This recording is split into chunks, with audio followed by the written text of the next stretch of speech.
So today we'll be looking at how to enhance or enhancing adaptive capacity at the local level through the DigiTAL project, which simply is the Digital Tools for Agriculture and Livelihood project. This project was implemented or is being implemented in Upper West region of Ghana, basically to share research information. So a little about me. So my name is Prince Ansa. Even though I'm not a prince, just a prince is just a name. And I'm a technical officer for the DigiTAL project. I'm also a PhD student with the African Climate and Development Initiative at University of Cape Town, South Africa. These are my social media contacts, and also the logos down there are institutions that I've worked with in the past or currently working with. So how did the DigiTAL project begin? So climate change in itself has been a very key factor in challenging food security and livelihood opportunities for many households in semi-arid Ghana. And because of this, stakeholders, by stakeholders, I mean farmers and institutions at the local level, were just desperate to find information that is relevant for them, create timely and user-friendly formats to be able to build their capacity or be resilient within the communities that they are. So numerous research has been done in these areas as well. Particularly, there's a project called ASAP, which I was heavily involved. It's called the Adaptation at Scale in Semi-Arid Regions. And the whole idea was to provide concrete evidence to be able to enhance the adaptive capacity of stakeholders. But after the project, there was a problem. The problem is that most research just focus on just producing the research documents or research information, and nothing is done with it.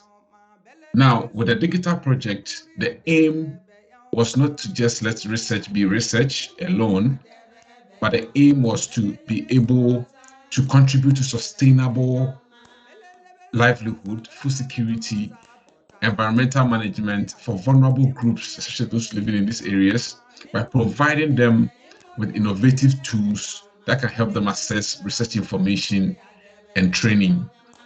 What are these tools that we were talking about, we're more concerned about? So we decided to use existing tools and innovative tools like resource centers, radio event and listening groups, learning apps, mobile application and web applications.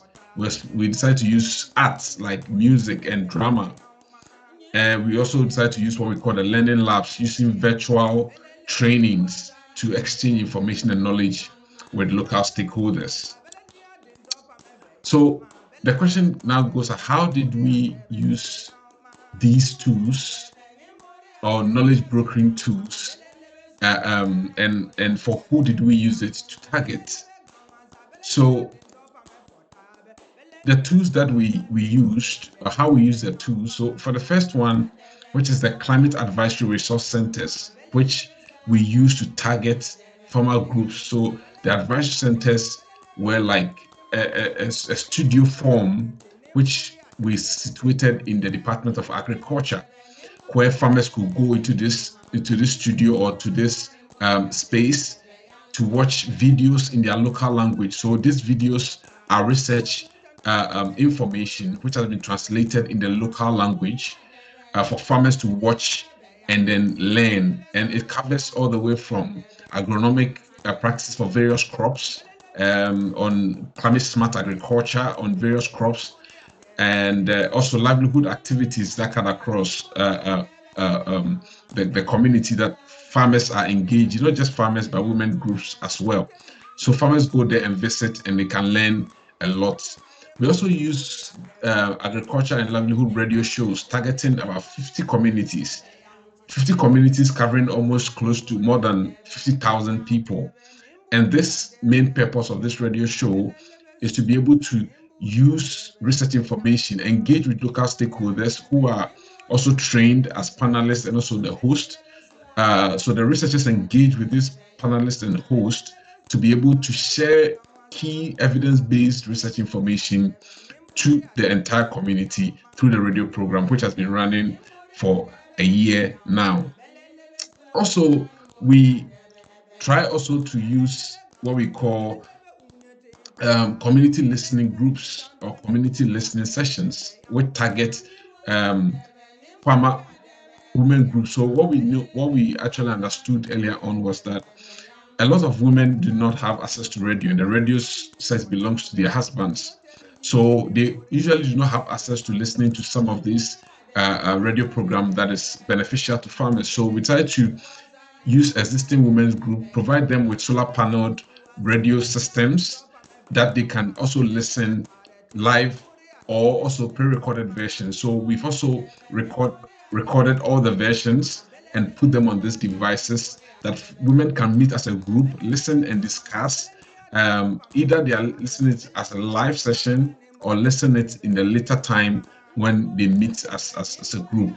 And this has also been very helpful at the community level. We've also been able to build a mobile app and a web app application. The main purpose of this app is to bring researchers and practitioners on the same platform to share information. So for example, researchers share knowledge of their research work on the platform in a user-friendly manner or in a simple language like a news story, and then share document attached to it, and then practitioners like NGOs, extension agents can also follow up on that. At the same time, as an opportunity to share projects that is happening in the areas or in Ghana as in general. There are plans to expand it across Africa as well, the kind of information that can be shared on this particular platform. And we built all these things on our own.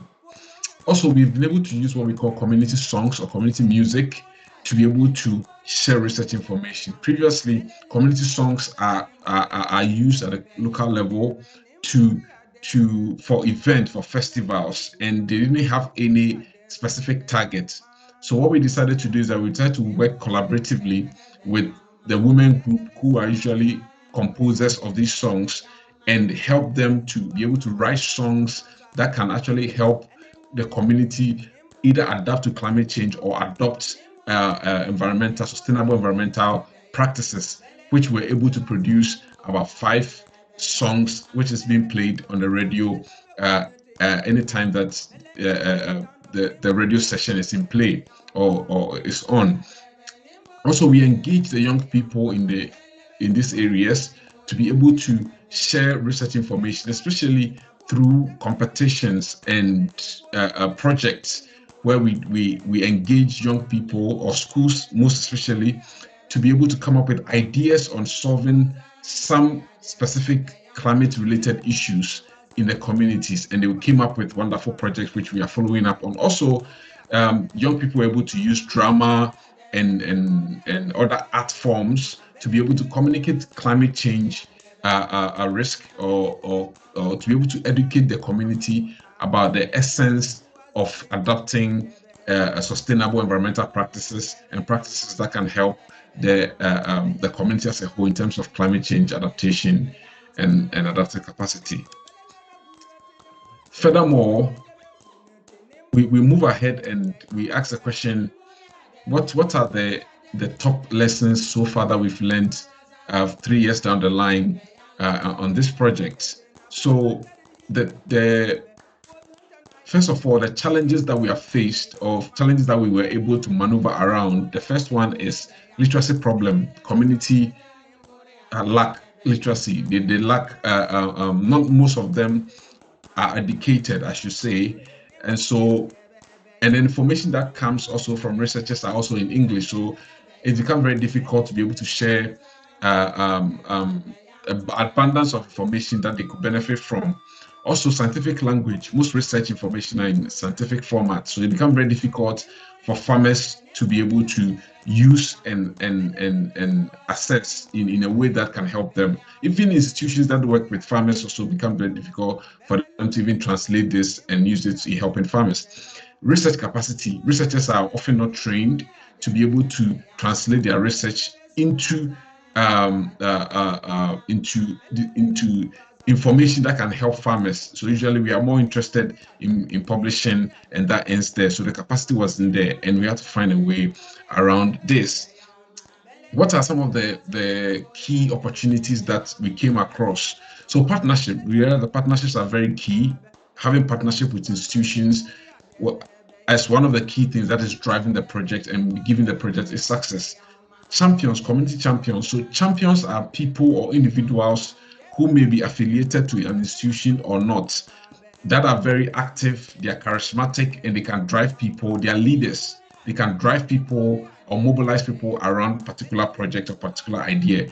And we have used these people, and they've been very helpful in pushing some of the ideas, some of the things that we've driven at the local level. Flexibility and linkages, we've been able to be flexible enough to be able to get things going, especially during the COVID-19 situation, how we're unable to engage with stakeholders, and we have to be flexible using online tools to be able to communicate with stakeholders. Linkages, making sure that we link all these activities together so that they are in one format, in a way that one does not, it doesn't become a standalone, because most often when projects or activities are standalone, the sustainability doesn't really move on or doesn't last as a whole project. Local knowledge, we're able to also capitalize on some local knowledge, existing local knowledge, to be able to drive our project. Local knowledge have been proven to be very key because they enhance acceptability on the ground. Farmers are able to, or individuals or local stakeholders are able to accept what you send them because you are building upon their knowledge that already exists. And this has been very helpful at the local level for our project so far. Thank you.